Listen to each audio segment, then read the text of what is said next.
The science lesson today, and for science lesson today we'll be talking about buoyancy and how it relates to life as we know it and what floats.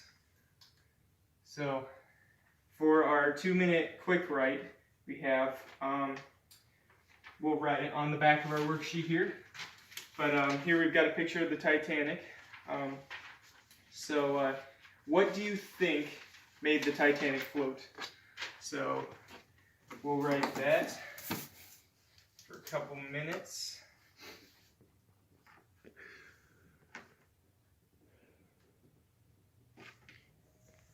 So whenever you get done.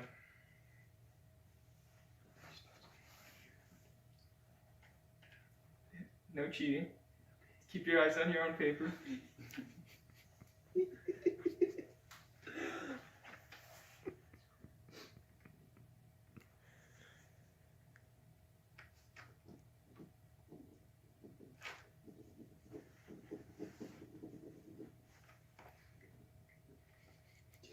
Give it your best shot. Any answer is a good answer. Okay.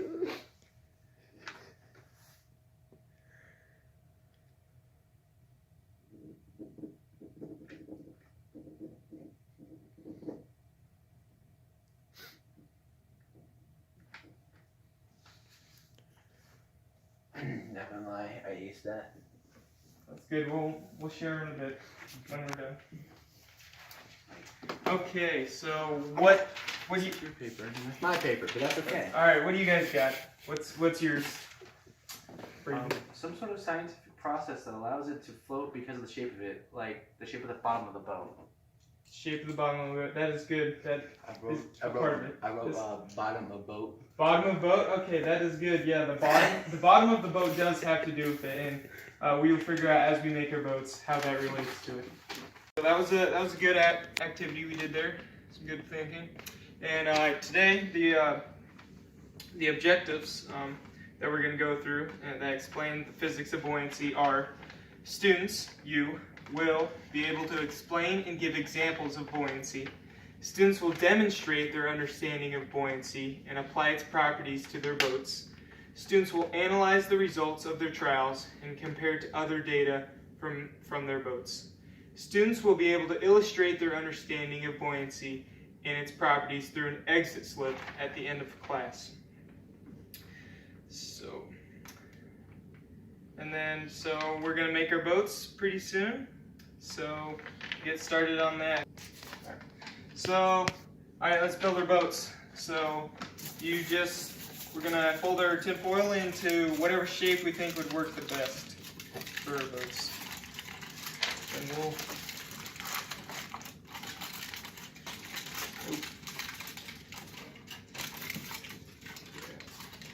Alright. Let's keep track.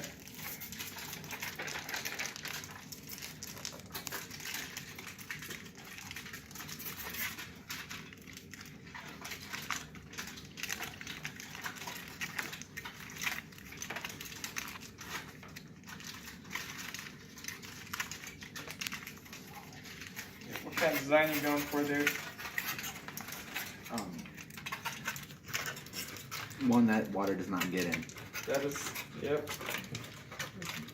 It does sound difficult. That is very helpful with boats. Yes. If your water doesn't get in.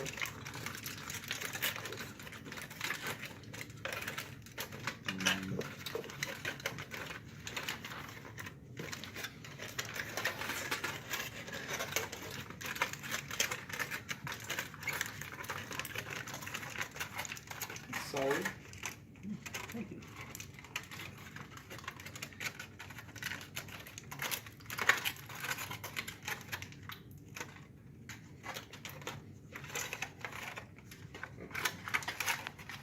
So you done almost? I'm done though. You're done? Alright. My boat is gonna float. Alright, let's put them in the water. Alright. I'm nervous. Put them in there. Okay, Oh! Hey, it floats. Alright, that's a good Let's get it. start. That's a Okay. good start. Okay, let's see how many pennies we can fit into it. So just put them in one at a time. Make sure you're keeping track. Make sure you're keeping track of how many pennies you got. One. 2, 2, Yeah, it might be too good. 3, 4, 5, 6, 5, 6, 7. 7, I think mine's going down. 8. 8. Wait. 9, 10, 9, 11, 12, 13. 12. No! Man, I'm at 12. I think 13. just keep going. 14. So you can record how many 15, pennies you got 16. in your I boat. don't want it. My 17, boat sucks. 18. Too bad. This is a part of He's still going! 20, 21, Hey, 22, 23. Teacher, this isn't fair. this is a part of 24. learning, alright? 25. Some people are gonna succeed in life, some are gonna. 26. 27. I'm a failure, I guess. 28. No. I need your pennies. There's no such thing as failure. Do I just? You always learn. I'm just gonna grab his. I'm just gonna. Yeah. Alright, how many did you get? 9, 13. 13? Okay, that's alright. Let me, It's let me okay. take these pennies. I think I was at 28. Here's your bill. 29, 30, 31. Wow. He is 32, placing it 33, exactly to where if it's 34, leaning one way, then he's 35, putting it on the other. So it's 36, leaning. So it's, Hey, 37, I think it's a good boat 38, design, that's what I think. 39, 40, helps. 41. Okay, so that's good enough. We got 41. Holy cow. So record your data. Draw what your boat looked like, and to your best abilities. I don't know, whatever it was. So, and then yeah, you already wrote your hypotheses. yeah. So. That earlier.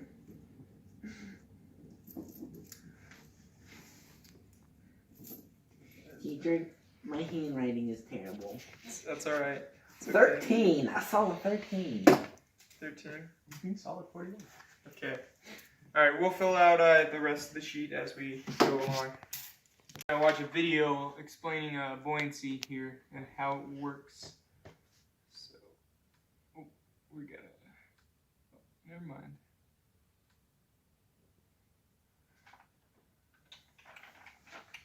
Maybe. Internet works. Oh, there we go.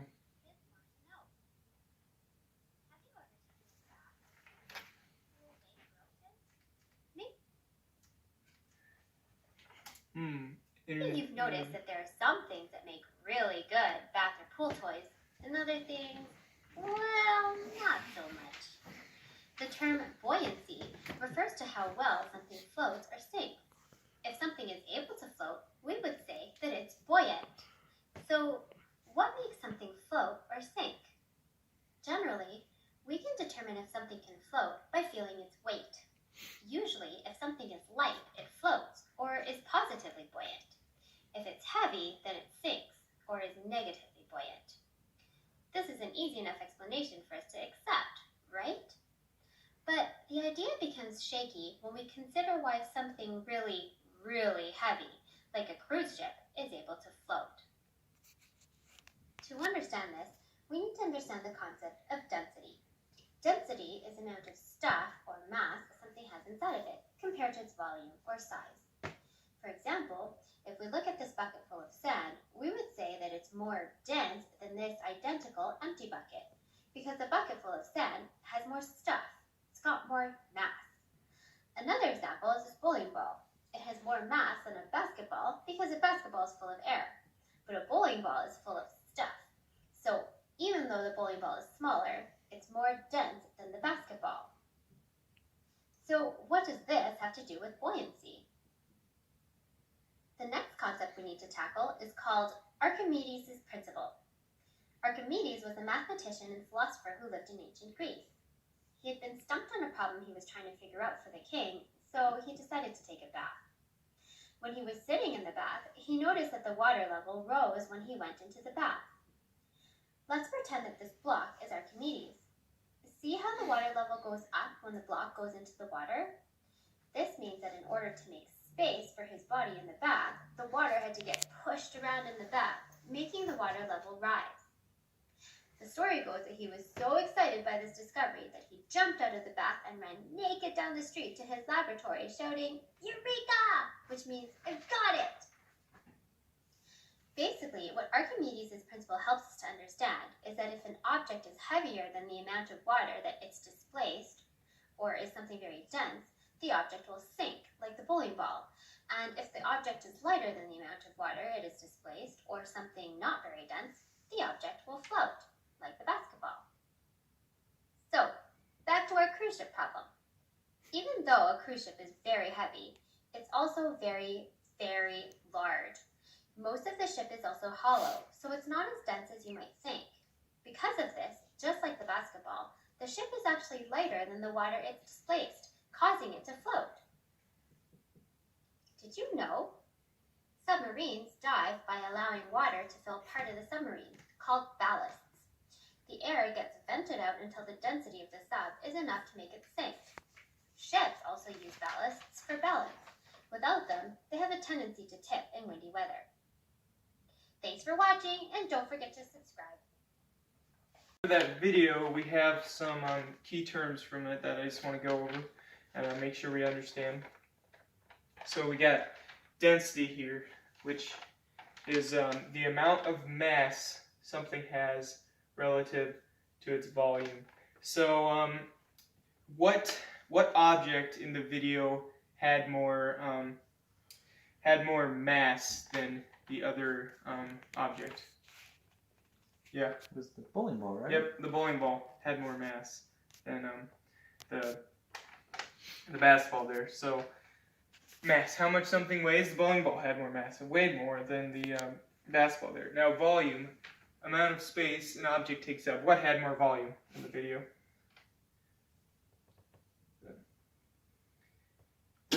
Between the two objects, it was the basketball had more volume. Because if the basketball took up more space, it was larger. Mm-hmm. So, but yeah, and so another thing that we've got in the video was Archimedes' principle. Is that guy was taking a bath or whatever, and it was displacement. So, do you understand what the displacement means? The Yes. water rises. Right? Yeah, water rises. So if I just, put my hand in here, the water is going to rise up. And it's going to rise up according to how much, volume my hand takes up. Mm-hmm. So, yeah. So, with all of that, why, does anyone have an idea of why, Braden's boat floated more, or took more weight than, Better design. Better design, yeah. It's just the design. Yeah, that's good. The design.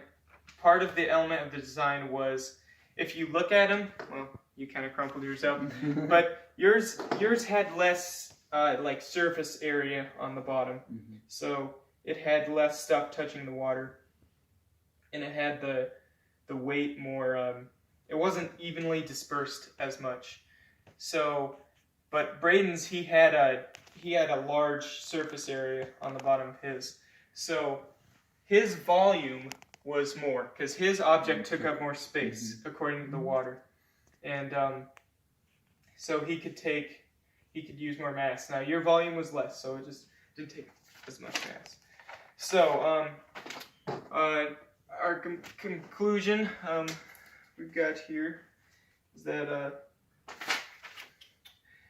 so an object lighter than displace water. What does that do? What does an object lighter than displace water does? Flow. Yep, it floats. So it's like if you took out the water and you weighed it. If your object just weighs less or it's lighter than that, then and the weight is evenly dispersed, then it'll float. Object heavier than displaced water. What? It sinks. There we go. It sinks, floats, sinks. Okay. I think got about it. All right, so we're gonna go through objectives again, just to make sure we have an idea of what we were to learn today. So students will be able to explain, give examples of buoyancy. Students will demonstrate their understanding of buoyancy and apply its properties to their boats. Students will analyze the results of their trials and compare to other data from their boats. Students will be able to illustrate their understanding of buoyancy and its properties through an exit slip at the end of class. All right, well, thanks guys for taking part in the lesson. Did a good job. So as our way out of the classroom, we're gonna grab those 2 slips of paper over there. Those are exit slips. So you're dismissed. So.